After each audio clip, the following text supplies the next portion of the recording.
بسم اللہ الرحمن الرحیم۔ شروع اللہ کے نام سے جو نہایت مہربان بڑا رحم کرنے والا ہے۔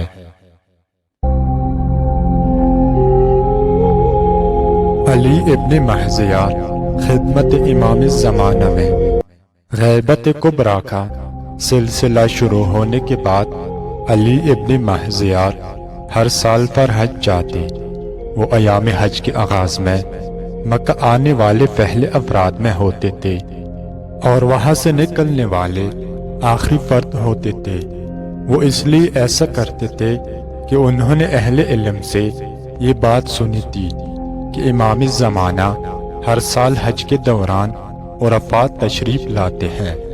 وہ 20 برس تک زیارت امام کا اشتیاق لے کر حج پر آتے رہے، لیکن اپنے محبوب کی زیارت کی توفیق نہ پا سکے، جس کی وجہ سے وہ مایوس ہو گئی اور دل میں کہا کہ اس سال حج پر نہیں جاؤں گا۔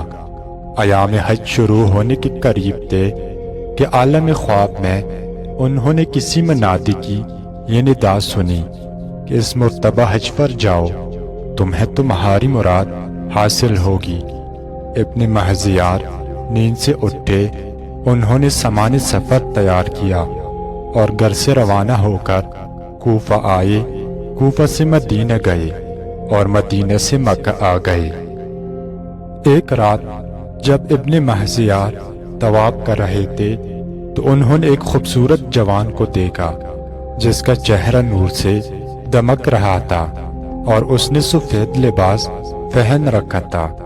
وہ جوان ابن مہزیار کے پاس آیا اور انہیں گلے لگایا، پھر ابن مہزیار سے پوچھا کہ تم کہاں سے آئے ہو؟ انہوں نے کہا میں اہواز سے آیا ہوں۔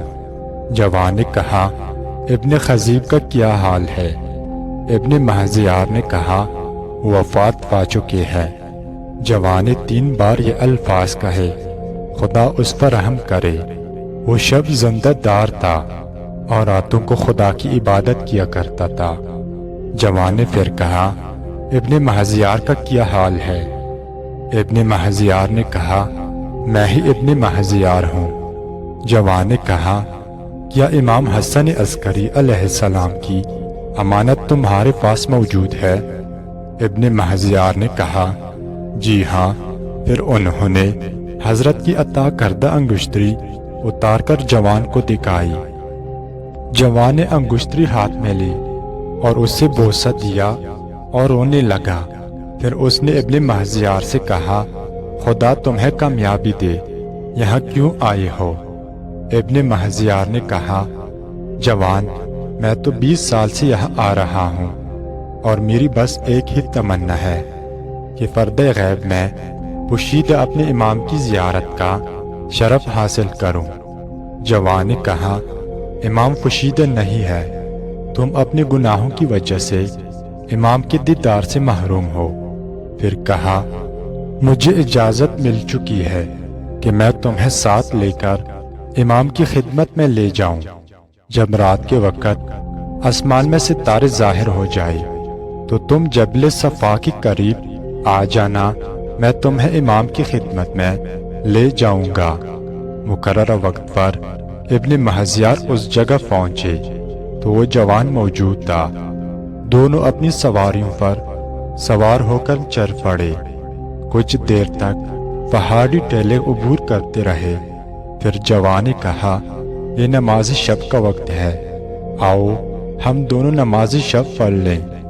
دونوں اپنی سواریوں سے اترے اور نماز شب پڑھی۔ اس کے بعد سواریوں پر سوار ہو کر سفر کرنے لگے۔ طلوع آفتاب سے قبل جوان نے کہا آؤ نماز فجر پڑھ لے۔ دونوں نے نماز فجر پڑھی۔ نماز کے بعد انہوں نے پھر سفر شروع کیا۔ کچھ دیر بعد ایک ایسی وادی میں پہنچے جہاں مشک و عنبر کی خوشبو پھیلی ہوئی تھی۔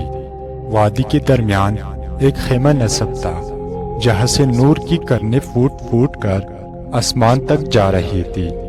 جوان نے ابن مہزیار سے کہا اپنی سواری سے اترو اور اسے یہاں چھوڑ دو، یہ کہیں نہیں جائے گی۔ یہ وادی امان ہے۔ ابن محزیار ناقہ سے اترے اور کچھ دیر تک چلتے رہے۔ جوان نے ان سے کہا کہ اب آپ رک جائے تاکہ میں آپ کے لیے اجازت حاصل کروں۔ ابن محزیار رک گئے۔ کچھ دیر بعد جوان واپس آیا اور کہا، تمہیں مبارک ہو، تمہیں اجازت مل گئی ہے۔ ابن محزیار نے خیمہ کا پردہ اٹھایا تو اندر امام کا نور اتنا زیادہ تھا کہ ابن محزیار بے ہوش ہونے کے قریب ہو گئے۔ پھر انہوں نے حواس جمع کیے اور حضرت کو سلام کیا۔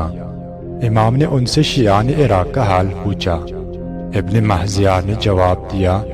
امام علیہ السلام نے فرمایا، میں لوگوں کے شور و غوغا سے دور گرد و نواح میں رہتا ہوں۔ ابن محزیار کے پاس سونے سے بری ہوئی ایک تیلی تھی۔ اس نے وہ تیلی امام کی خدمت میں پیش کی، لیکن آپ نے یہ کہہ کر قبول نہ کی کہ تم اسے اپنے پاس رکھو، عنقریب تمہیں اس کی ضرورت محسوس ہوگی۔